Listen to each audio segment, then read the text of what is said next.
All right, hey everybody, welcome. I'm gonna walk you through my Zoom setup for teaching audio and video production and software remotely that avoids the challenges of feedback, etc. So let's start walking through this.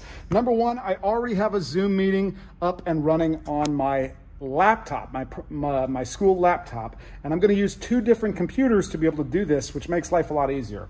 My laptop is going to be my teaching station, so I already have Adobe Premiere Pro up here ready to go to share both via the projector. So I've got the projector already sharing to the students that are live inside the classroom, so that should be fairly normal.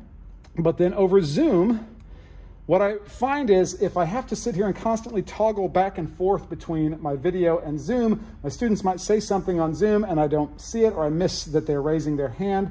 So what I want to use is this second computer as my students, essentially. So anybody that is remote. So I've simply opened up Zoom on a second computer. I'm going to click Join Meeting, and I'm going to join the meeting that I have set up, that I'm already broadcasting on. So when I click Join,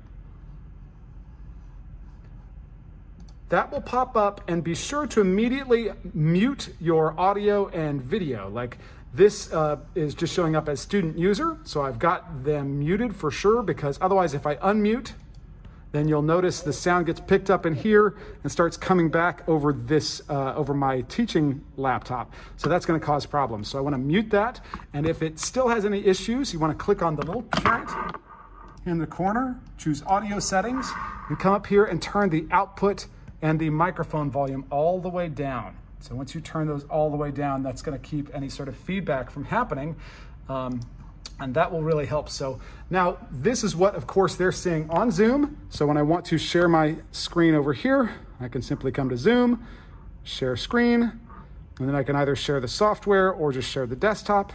I'll go ahead and share share the software and click share sound and share. And now it switches over, so I'm sharing my screen.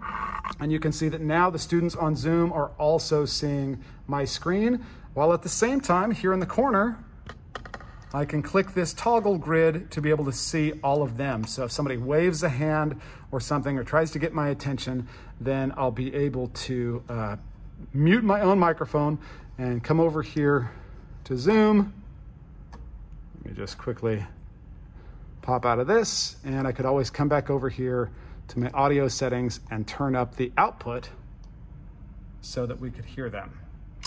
So that is a quick and simple way. Or if I just see them over here on this screen, a lot of times, since this will already be kind of full screen, if I see them over here, then I can always just flip back to my Zoom window here and be able to see my students and hear and talk to them. So that should be a fairly simple way to set up it. By using two computers, it lets us share our screen and keep this laptop dedicated mostly to just focused on teaching the software or just my video, whereas it lets the teacher station work as essentially the remote classroom, so you can see what they're seeing, you can see them, and they're all just on this separate computer that's not piping to the audio system and creating feedback. Hopefully that helps. Holler at me with any questions, nathan.adam@belmont.edu. Thanks.